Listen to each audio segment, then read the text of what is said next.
출애굽기 14장 3절에서 13절 말씀으로 하나님의 하시는 일을 바라보라, 하나님의 하시는 일을 바라보라, 이런 제목으로 하나님 말씀 선포하겠습니다. 오늘도 오직 예수님입니다. 우리 인생 가운데는 참 걱정하고 두려워하는 일들이 참 많습니다.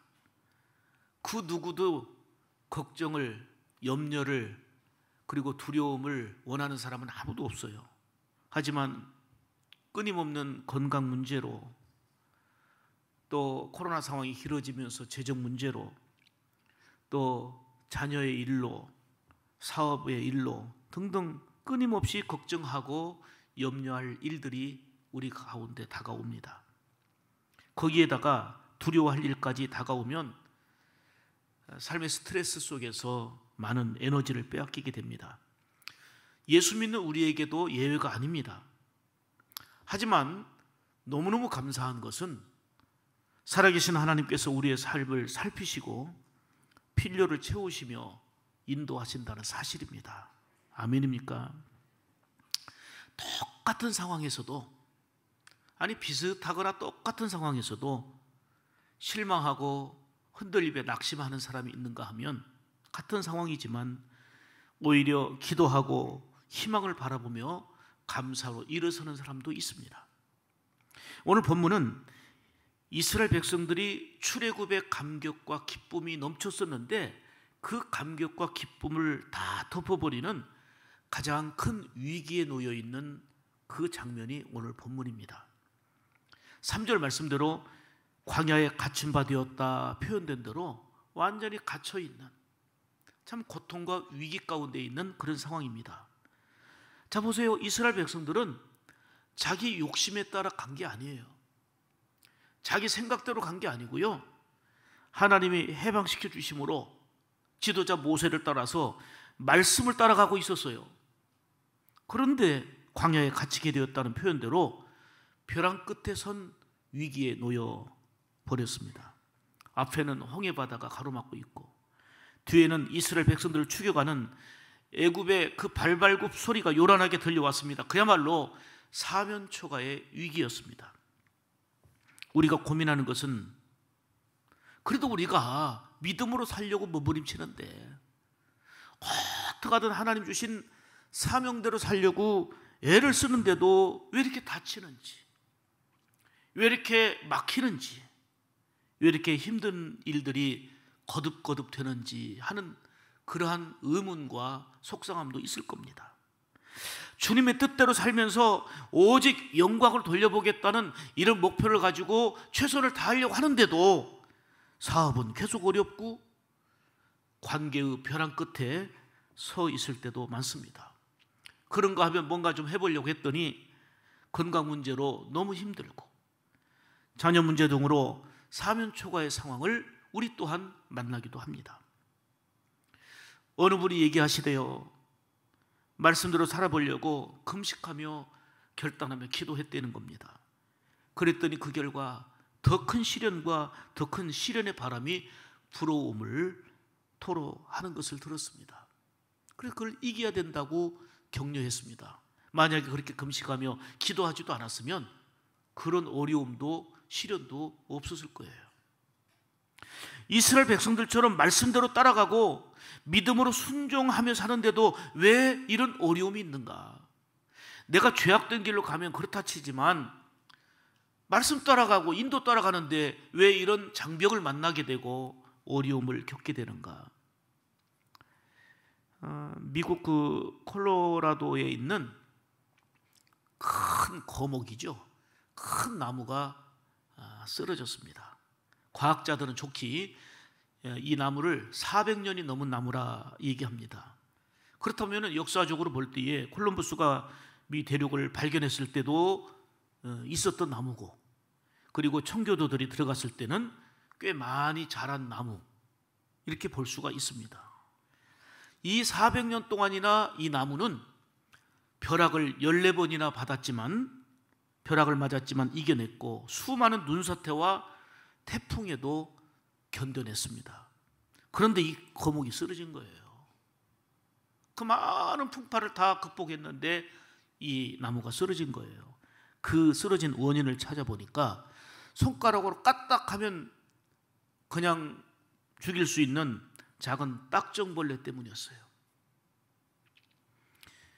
나무 속을 조금씩 계속해서 파먹어서 오랜 세월 동안 태풍과 벼락에도 견딘 그 나무가 이 딱정벌레로 인해서 쓰러진 겁니다.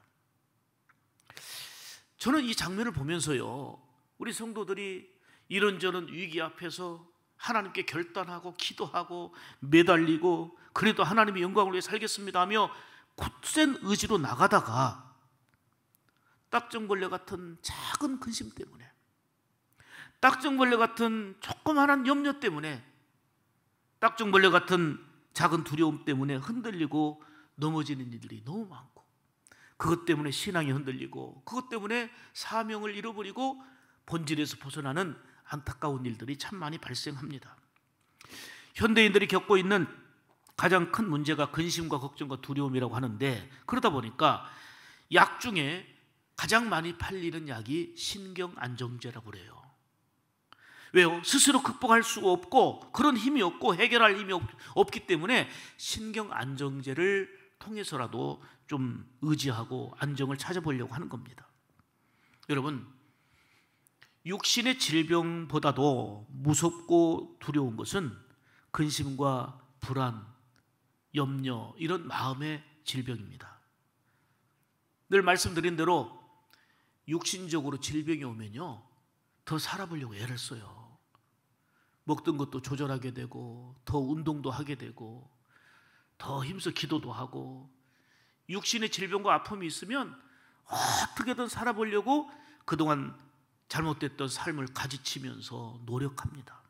그런데 마음의 병이 들어버리면 남들이 부러워하는 조건과 여건을 다 갖추고 살면서도 기회만 되면 죽으려고 합니다. 살기가 싫어요.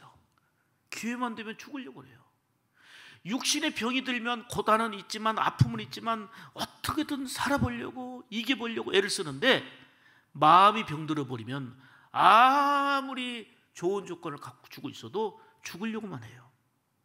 이 마음의 병을 고치지 않으면 육신도 점점 더 망가지게 되고, 더 심각한 것은 영혼까지도 약해진다는 사실입니다.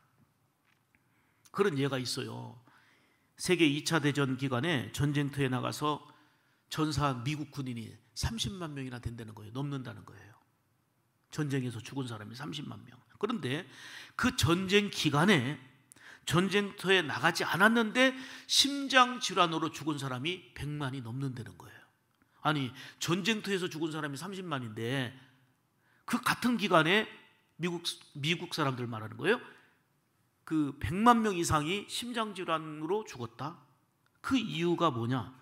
남편과 아들 그리고 형제가 전쟁터에 갔는데 죽었는지 살았는지 걱정, 두려움, 초조 속에서 염려로 근심하다가 전쟁터에서 죽은 사람보다도 염려, 근심하다 두려움 속에서 심장질환으로 죽은 사람이 3배나 많다는 겁니다.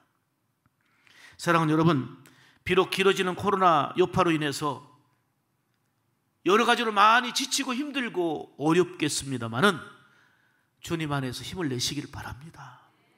작은 딱정벌레 같은 것 때문에 그런 근심과 염려 속에 자꾸 계속해서 눈에 보이지 않게 조금씩 갉아먹어서 그렇게 버텨왔던 거, 그렇게 이겨왔던 것이 어느 순간에 무너지게 되는 그 거목처럼 그런 우리의 모습이 되어서는 안 되겠다는 겁니다. 지금 이 시간에도 여전히 손 내밀고 계시는 주님의 손을 붙잡으시길 바랍니다. 그래서 오늘 제목을 저는 하나님이 하시는 일을 바라보라 이렇게 말씀하고 있는 거예요. 하나님이 하시는 일을 바라보라. 오늘 3가지로 말씀드리는데요, 첫째로 성도들에게는 고난 속에서도 하나님의 귀한 뜻이 있음을 알아야 됩니다. 크게 하면 합시다. 4절입니다.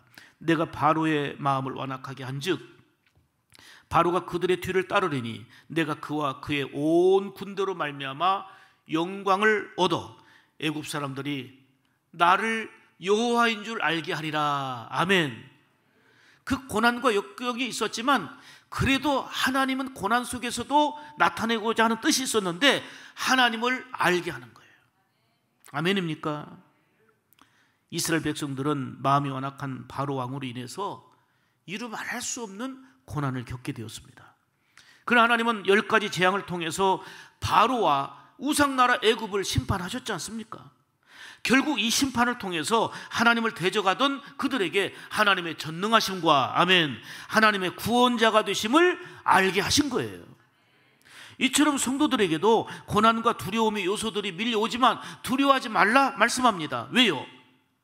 전능하신 하나님이 함께 하시고 구원자 하나님이 반드시 함께 하시기 때문입니다. 그리고 하나님의 살아계심과 일하고 계심을 알게 되는 역사가 이 고난 속에 담겨 있단 말입니다. 고난이 힘든 일이지만 그 고난과 역경 속에서도 넘어지지 않고 하나님을 바라보고 의지하면 그동안 맛보지 못했던 놀라운 은혜와 새로운 은총을 경험하게 될 줄 믿습니다. 여러분, 고난 속에 하나님의 뜻이 있다라고 하는 것을 아는 성도들은 하필 왜 나에게 이런 일이 있지? 이런 탄원과 질문에서 왜 하나님께서 이 일을 행하셨는지, 나에게 왜 하나님이 이 일을 행하셨는지 하나님의 뜻을 알고자 질문하고 하나님을 바라보게 되는 겁니다.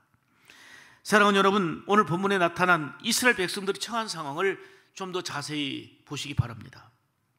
이스라엘 백성들은 애굽의 고통과 아픔 속에서 하나님께 눈물로 부르짖어 기도했어요. 그랬더니 하나님이 그 눈물을 보셨고 그 기도를 들어주셔서 이스라엘 백성들을 해방의 길로 인도하셨지 않습니까? 이들은 가고 싶은 대로 간 것이 아니고 하나님의 인도함 따라 가게 됐어요. 지도자를 따라 가게 됐어요. 이렇게 말씀에 순종하여 가는 길인데도 예상치 않은 고난과 어려움이 임한 것입니다.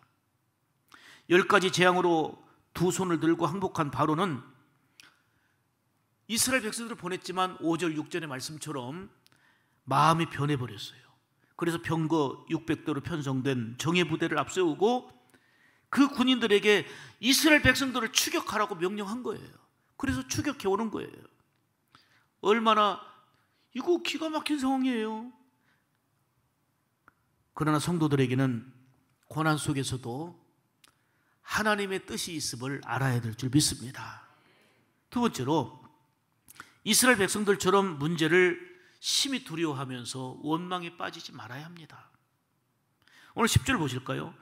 바로가 가까이 올 때에 이스라엘 자손이 눈을 들어 본즉 애굽 사람들이 자기들 뒤에 이른지라. 이스라엘 자손이 어떻게 했어요? 심히 두려워해요. 이 상황, 앞에는 홍해지 뒤에는 애국 군사들이 쫓아오니까 상황은 심히 두려운 상태예요.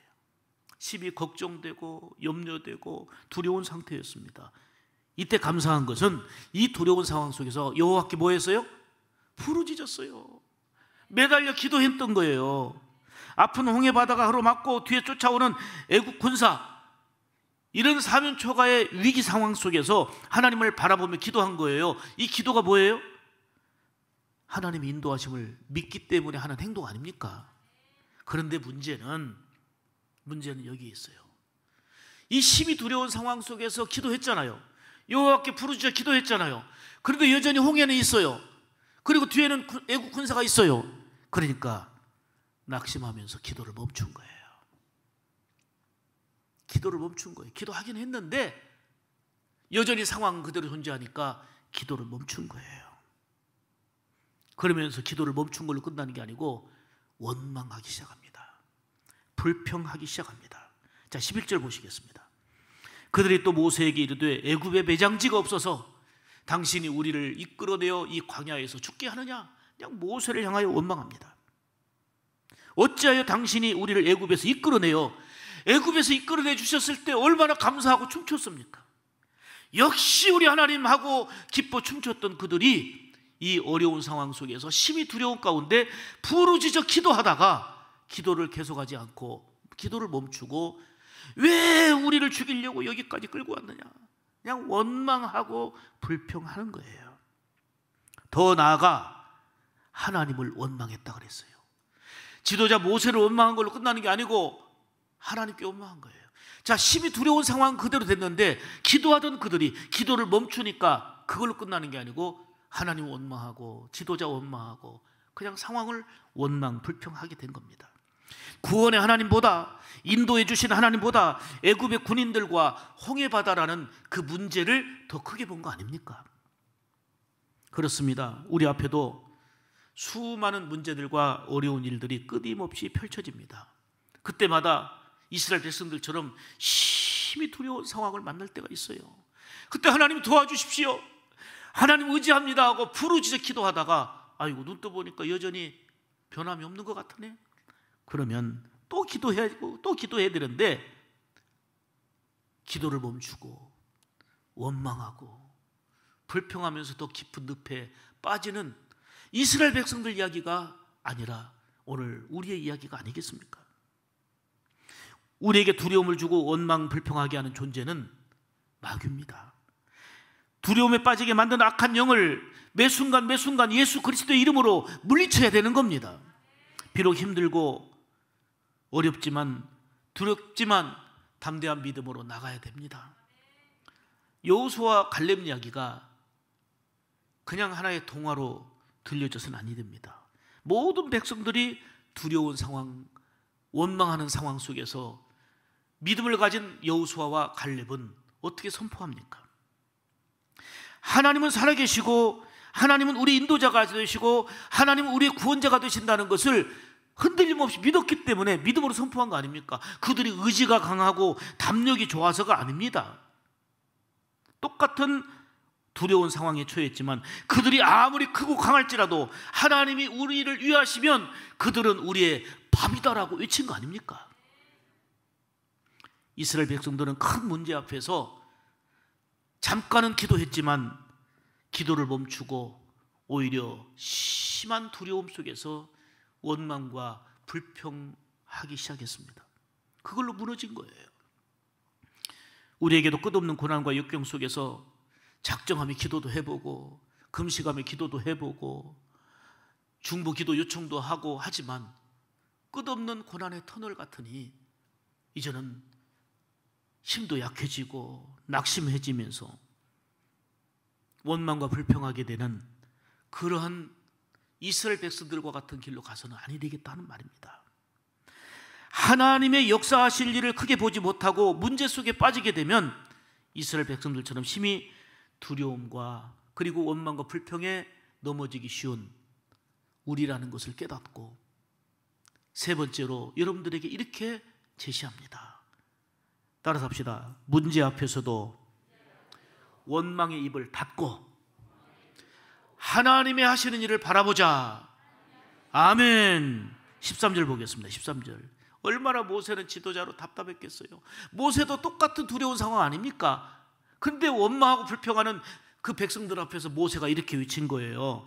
모세가 백성에게 이르되 너희는 뭐하지 말고 두려워하지 말고 어떻게 서서 자꾸 원망하고 불평하니까 원망하지 말고 불평하지 말고 가만히 좀 있으라는 거예요. 가만히 서서 뭘 보라는 거예요? 여호와께서 오늘 너희를 위하여 행하시는 구원을 보라. 한마디로 말하면 하나님이 하시는 일을 좀 바라보는 믿음을 가지라는 거예요. 큰 두려움에 빠져 원망과 불평으로 무너진 백성들에게 모세가 얼마나 고독하고 외롭게 외쳤겠어요. 그 내용이 뭐예요? 따라서 합시다. 너희는 두려워하지 말고. 심히 두려운 상황이잖아요 지금. 심히 두려운 상황인데 너희는 두려워하지 말고 그랬어요. 왜요? 하나님의 전능하심이 있다는 거예요. 하나님의 구원하심이 있다는 거예요. 그리고 또 한 가지 따라서 합시다. 가만히 서서. 이건 아무것도 하지 말라는 얘기가 아니고 흔들지 말고 믿음으로 좀 굳게 서 있어라 그 얘기예요. 여러분 믿음 없이 열심 내면 모든 게 사고입니다. 믿음 없는 사람이 열심 내버리면 여기저기서 다 고장납니다. 믿음 없는 사람이 열심 내면 원망, 불평 다 쏟아놓습니다. 그래서 믿음 없이 열심 내며 원망과 불평하는 이들에게 뭐라고 얘기합니까? 가만히 좀 있으라는 거예요. 가만히 좀 있으라. 믿음 없으니 가만히라도 좀 있으라는 거예요. 가만히 서서 입을 좀 닫으라는 거예요. 불평의 입을 닫고, 염려의 입을 닫고, 원망의 입을 닫고, 그 다음에 닫는 걸로 끝나는 게 아니에요. 따라서 합시다. 여호와께서 오늘 너희를 위하여 행하시는 구원을 보라. 제발 하나님을 바라보라는 거예요. 우리를 위하여 행하시는 하나님의 일을 믿음으로 바라보라는 거예요. 뭐하고? 가만히 서서 불평의 입을 닫고, 두려움 벗어버리고, 벗어버리는 이유가 담력 때문이 아니에요. 강력한 의지 때문이 아니에요. 하나님의 일하심이 있기 때문인 거예요. 시편 46편 10절에 너희는 가만히 있어 내가 하나님 됨을 알지어다 말씀합니다.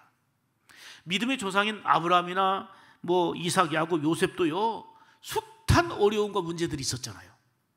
그 문제 앞에서 원망의 입을 닫고 하나님이 하시는 일을 바라본 사람들이에요.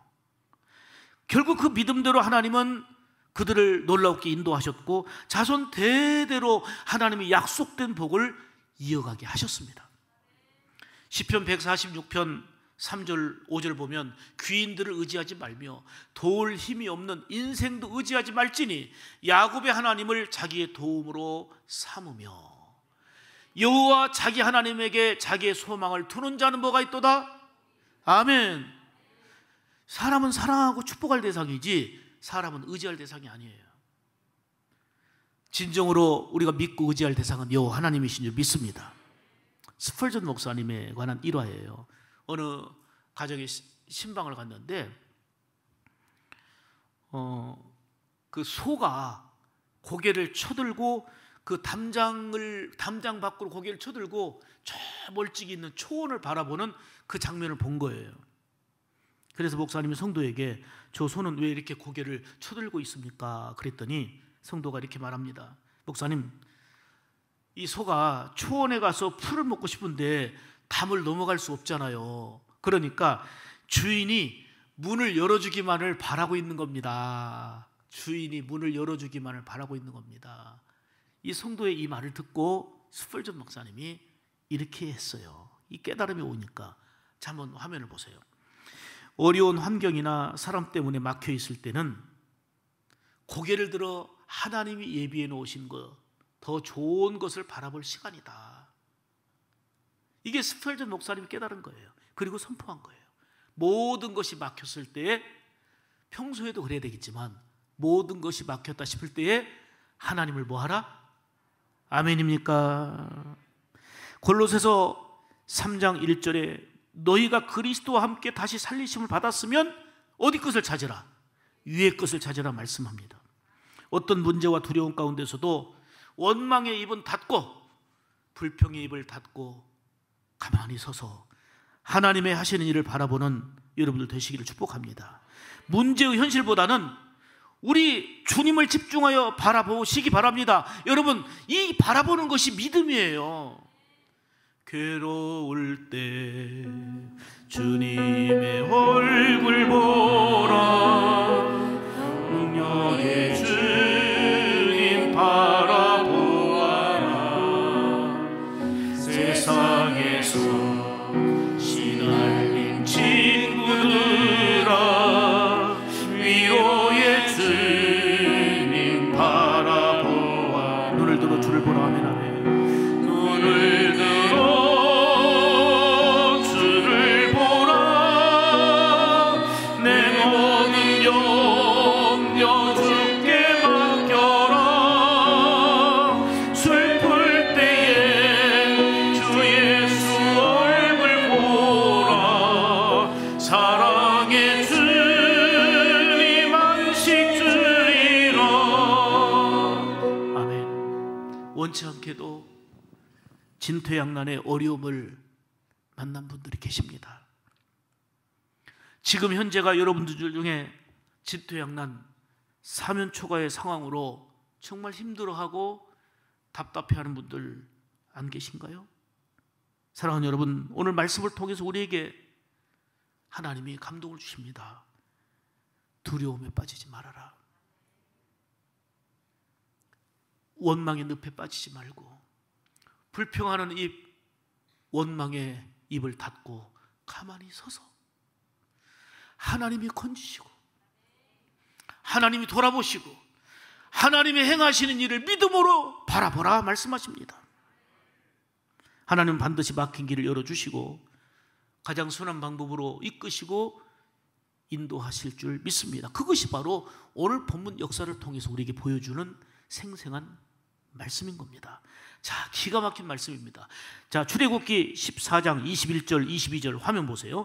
모세가 바다 위로 손을 내밀매 여호와께서 큰 동풍이 밤새도록, 하나님이 일하시는 게 이거예요. 모세는 믿음으로 행할 뿐이고요, 하나님이 일하시잖아요. 큰 동풍을 밤새도록 바닷물을 물러가게 하시니 누가? 여호와 하나님이 일하시잖아요. 그래서 물이 갈라져 바다가 뭐가 돼요? 마른 땅이 됐다는 거예요. 세상에 이런 일이. 이스라엘 자손이 바다 가운데 뭐로 걸어가요? 홍해바다잖아요. 심히 두려운 상황이잖아요. 그런데 뭐로 걸어가요? 육지로 걸어가고 물은 그들의 좌우에 벽이 되니. 아멘입니까? 왜 일이 가능했느냐? 모세의 능력이 아니에요. 모세의 역사가 아니에요. 하나님이 일하신 거예요. 여호와께서 큰 동풍이 밤새도록 바닷물을 물러가게 하셨다는 거예요. 하나님이 일하시잖아요. 그래서 홍해바다는 갈라졌고 이스라엘 백성들을 거기로 홍해 장벽이 육지가 되어서 걸어간 거 아닙니까? 하나님의 구원을 본 거예요. 하나님의 일하심을 경험한 거예요. 이스라엘 백성들 앞에 놓인 큰 장벽은 갈라졌습니다. 문제는 여전히 뒤에 쫓아오는 애국 군사들도 더 쉽게 따라올 거 아니에요. 이스라엘 백성들이 걸어가기가 쉬운데 군사들은 더 잘 올 거 아니에요. 그런데 그 뒤에 쫓아오며 두렵게 했던 애국 군사들은 바다에 그 두 벽이 됐던 물이 합해져서 그 물에 수장된지라. 앞에 문제도 해결해 주시고 뒷 문제도 하나님 일하시잖아요. 28절 보면 그들의 뒤를 따라 바다에 들어간 바로의 군대를 다 뭐하니? 덮으니 하나도 남지 아니하였다. 이스라엘 백성들이 염려해서 해결한 거 있어요? 이스라엘 백성들이 싸워서 이겼어요? 하나님의 일하심을 보라는 거예요. 오늘 조금 시간이 가지만 영상을 좀 줄인다고 줄였어요. 꼭 보셔야 될 것 같아서 오늘 좀 길어도 이 영상 지금 한번 보시기 바랍니다. 오늘 장면을 잘 표현하는 영상이기 때문에 한번 보시기 바랍니다. 이 장면은 꼭 보셔야 될 것 같아서 제가 설명하고자 하는 걸 입체적으로 보여주잖아요. 앞에 있는 심히 두렵게 만드는 홍해바다를 가르셨다고 하는 것을 우리는 수없이 들었는데 그래도 영화로 표현한 거지만 물을 다 갈라주신 하나님, 그래서 그 육지로 건너게 하시고 앞에 문제를 해결해 주셨어요. 뒤에는 말을 타고 더 쫓아오잖아요. 더 쉽게 쫓아올 수 있는데 그 갈라놓은 물을 다시 합해서 하나도 남기지 않고 수장시키신 하나님. 이 결과가 뭐예요? 31절 보면 이스라엘이 여호와께서 애굽 사람들에게 행하신 그 큰 능력을 뭐했으므로, 이거는 경험신앙이에요. 경험신앙, 체험신앙이에요. 백성이 여호와를 어떻게 합니까? 아까는 뭐 했어요? 원망했잖아요. 원망했는데 하나님을 경외하며 그리고 불신했었잖아요. 그런데 여호와와 그의 종 모세를 뭐 했더라? 아멘. 하나님의 하시는 일을 바라보는 그 믿음과 경험이 이렇게 삶을 달라지게 만듭니다. 홍해를 육지처럼 건너게 하신 기적의 의미는 하나님의 능력을 보면서 믿음을 갖고 살아가도록 하기 위함인 겁니다. 결국 이스라엘 백성들은 큰 두려움과 원망의 늪에서 벗어나서 기적을 체험한 이후에 하나님의 구원하시는 일을 믿음으로 바라보게 되었습니다. 자, 한 가지 더 말씀드릴게요. 시편 91편 1절에 보면 지존자의 은밀한 곳에 거주하며 전능자의 그늘 아래 사는 자요, 이렇게 말씀하는데요. 여러분, 큰 두려움 가운데 빠졌던, 문제에 처했던 이스라엘 백성들이 기적 때문에 간 게 아니에요. 홍해가 갈라졌기 때문에 가나안에 들어간 게 아니에요. 중요한 거는 지존자, 즉 하나님의 그늘에 거하는 자가 되었기 때문에 가나안에 들어간 거예요. 기적을 보지 말고요, 홍해 갈라지는 역사만 보지 말고요, 그거를 주관하시는 하나님을 보자, 그 말입니다. 모세가 중요한 게 아니고요, 하나님의 역사예요. 하나님의 일하심, 그분을 바라봐야 되는 거예요. 홍해 앞에서 물이 갈라지는 기적의 체험도 중요하지만 그 물을 가르시는 우리가 하나님의 능력 아래 살고 있고 그분의 그늘 아래 살고 있다는 거, 그게 감사해요. 두려워하지 않고 승리하는 길은 바로 하나님의 하시는 일을 바라보는 믿음으로 사는 것입니다. 사랑하는 여러분, 코로나와 같은 문제와 눈앞에 펼쳐진 홍해와 같은 큰 문제가 있어서 심히 두려워할 수 있는 상황에 놓일 수 있지만 이것 때문에 원망과 불평의 늪에 빠지지 말길 바랍니다. 성도의 고난에는 그 속에 담겨있는 하나님의 뜻이 있음을 깨닫고 잠잠하라 하신 것처럼 입을 잠잠하고 가만히 있어서 믿음 없는 행동하지 말고 하나님이 하시는 일을 바라보는 믿음의 사람이 되기를 축복합니다.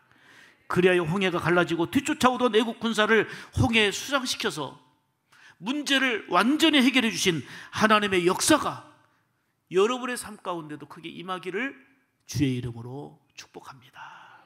기도하겠습니다. 은혜로우신 하나님 감사합니다.